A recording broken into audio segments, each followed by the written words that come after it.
মেহেদী Hasan Miraj captain হবার পরেও কি ইনসিকিউরিটিতে ভোগেন?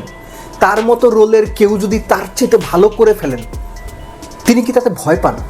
বাংলাদেশের ব্যাটাররা, ভাই আপনারা ইন্টারন্যাশনাল ক্রিকেট কাউন্সিলকে দরখাস্ত দেন, বলে দেন যে ভাই আমাদের এগেনস্টে গুগলি করলে আমরা খেলবো না, কোয়ালিটি স্পিন বল করলে আমরা খেলবো না, কোয়ালিটি পেস করলেও খেলবো না। আমরা দেব চৌধুরী, রিয়াসাত আজিম, সামি, ফাহিম রহমান, নট আউট নোমান, আমরা শুধু এদের পাঁচজনের বল খেলবো, আর কারো বলকে আমরা খেলবো না। এটা বলে দেন আপনারা। প্রথমে বাংলাদেশের ব্যাটিংয়ে আসি, কেননা মিরাজের কথাটা বলতে একটু সময় লাগবে, ওটা একটু পরে বলতেছি। নাইম শেখ, ভাই আপনি 24 বলে 7 করছেন, কোনো অসুবিধা নাই, কিন্তু এর আগেও যখন আপনি সুযোগ পেয়েছেন আপনার ব্যাটিং দেখে মনে হয়েছে আপনি ব্যাটিংটা ভুলে গেছেন এবং ভয় পাচ্ছেন। এই ব্যাটিং দেখা একজন ক্রিকেট সমর্থকদের জন্য রীতিমতো পাপ। নাজমুল হোসেন শান্ত ক্যাপ্টেন্সি ছাড়ার পরে বা ক্যাপ্টেন্সি থেকে তাকে সরিয়ে দেওয়ার পরে সম্পূর্ণ ডিফারেন্ট একজন ব্যাটসম্যান, নিজেকে হারিয়ে খুঁজছেন। নাজমুল হোসেন শান্তর এগেন্সে মাঝখানে একটা পিরিয়ড তৈরি হয়েছিল যে অ্যারাউন্ড দ্য উইকেট গিয়ে স্ট্যাম্প অ্যাটাক করে বল করলে শান্ত ইদার এলবিডব্লিউ হন কিংবা বোল্ড হন। ওই সময়টা বোধহয় আবার ফিরে এসেছে, আফগানরা শান্তকে অ্যারাউন্ড উইকেট গিয়ে ওই একই স্ট্র্যাটেজিতে আউট করছেন। তাওহিদ হৃদয়, এই যে তাওহিদ হৃদয় কিংবা ধরেন এর আগে জাকির আলী অনেক ছিল, যে গুগলিতে তিনি বোল্ড হলেন, এটা একজন লেগ স্পিনারের খুব নর্মাল ডেলিভারি, একটা নর্মাল গুগলি। হয়তো স্পিডের ভ্যারিয়েশন থাকতে পারে, লেন্থের ভ্যারিয়েশন থাকতে পারে, কিন্তু নর্মাল একটা গুগলি। তিনি এবং সাইফ যেভাবে আউট হলেন, ওই প্রশ্নটাই ছুড়ে দিল যে ভাই এদেরকে এখন থেকে গিয়ে আমি, ফাহিম ভাই কিংবা নোমান ভাই, রিয়াসাত, সিমি,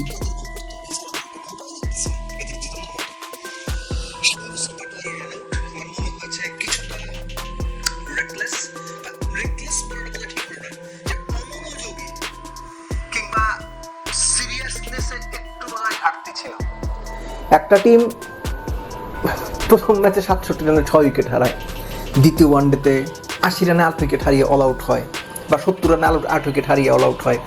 এই ম্যাচে কত 46-47 1 উইকেট, সেখান থেকে পরবর্তী 23 থেকে 25 রান করতে গিয়ে আরও 5 উইকেট যায়। এটা না ক্রিকেট না, এটা ক্রিকেট নামের এক ধরনের জোকারি মকারি, ক্রিকেট নামের সার্কাস। এর চেয়ে বেশি কিছু বলার নেই ব্যাটসম্যানদের নিয়ে। মেহেদী হাসান মিরাজ, আমি বাংলাদেশ আফগানিস্তান তৃতীয় ওয়ানডে ইনিংস ব্রেক একটা ভিডিওতে বলেছিলাম যে মিরাজ নাহিদ রানার বাকি থাকা বলগুলো করতে গেছেন, আমার মনে হয়েছে একটা মাত্র কারণে, একটা উইকেট যদি নিতে পারি। মোহাম্মদ নবী তাকে 3 ছক্কা তো মেরেছেনই, মিরাজকে পরে এক্সপোজ করে দিয়েছেন ক্যাপ্টেন হিসেবে। ক্রিকেট নিয়ে যার চিন্তা ভাবনার দুর্বলতা সেটা এক্সপোজ করে দিয়েছেন, এবং কিছু ক্ষেত্রে তিনি যে ইনসিকিউরিটিতে ভোগেন সেটা এক্সপোজ করে দিয়েছেন। এই যে Saif 4 over 1 maiden 6 run 3 wicket, তাকে আপনি 4 ওভার পর বল করার, আমি জানি রিশাদের ওভার বাকি আছে, আমি জানি তানভীর খুব ভালো বল করেছেন, তানভীরের ওভার বাকি আছে। আপনি মেহেদী হাসান মিরাজ, বাংলাদেশের সাকিব আল হাসান, বর্তমান সাকিব আল হাসান অনেকেই বিশ্বাস করে, আমি কোনোদিনই সেটা বিশ্বাস করি নাই। এখন তো আরও প্রশ্ন আসে না, আগামীতে তো আরও হবে না। আপনারও ওভার বাকি আছে, কিন্তু একটা বোলার ভালো বল করছে, 38 ওভার হয়ে গেছে, আরও 12 ওভার বাকি। 1 ওভার দিয়ে দেখতেন কি হয়, 2 ওভার দিয়ে দেখতেন কি হয়। আপনি তানভীরকে বাকি রাখতেন, মিরাজ নিজেকে বাকি রাখতেন না, মিরাজকে তো নিজেকে তো বাকি রাখা যাবে না। ওই যে একটা উইকেট নিতে পারি, চান্স আছে, নিয়ে নেই, যদি লেগে যায় একদম মোহাম্মদ আমি লায়া দিছে 3টা মাইরা। মিরাজের ক্যাপ্টেন্সি, দল চালনা, তার পার্সোনালিটি, প্রত্যেকটা জিনিস প্রশ্নবিদ্ধ। এবং শুধুমাত্র এগুলোই না, ম্যাচ সিচুয়েশনে রিভিউ নেওয়ার ক্ষেত্রে মিরাজ ইমোশন কিংবা একই সঙ্গে কোনো রকম ক্রিকেটিং সেন্স ছাড়া যে ধরনের রিভিউর জন্য পুশ করতে হয় ঠিক সেভাবে পুশ করেন। আমি জানি না মিরাজের ক্যাপ্টেন্সিতে বাংলাদেশ কত দূর যাবে, বাংলাদেশ খুব বাজেভাবে হাঁটছে, এগুলোর চাইতেও বড় কথা মিরাজ ক্যাপ্টেন হিসেবে বাংলাদেশকে লিড করে ভালো জায়গায় নিয়ে যাওয়ার মতো পোটেনশিয়াল কিংবা সামর্থ্য রাখেন কিনা। আন্ডার-19 লেভেলের ক্যাপ্টেন্সি আর ইন্টারন্যাশনাল ক্রিকেটে এখনকার লেভেলের ক্যাপ্টেন্সি হাজার গুণ পার্থক্য। দল খারাপ করছে বলে মিরাজের সমালোচনা বেশি হচ্ছে, অনেক বোদ্ধাই বলছেন মিরাজকে আরও সময় দিতে হবে, সময় দেন, কোনো অসুবিধা নাই, আরও 1 বছর সময় দেন, কিন্তু এরকম ঘটনা যখন ঘটবে আমরা কথা বলবো। আপনারা সময় দেন, কোনো অসুবিধা নাই, মিরাজ 2027-এ ক্যাপ্টেন্সি করুক, তাতেও কোনো অসুবিধা নাই, কিন্তু এই যে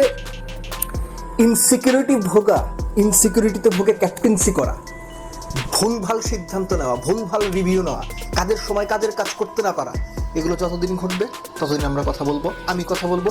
যখন ভালো করবে সেটা প্রশংসাও করবো, কিন্তু যখন ভালো করছে না, যখন he is driven by emotion, he is driven by greed, একই সঙ্গে ইনসিকিউরিটিতে ভোগা একজন পার্সোনালিটি, তখন তার সমালোচনা হতে বাধ্য।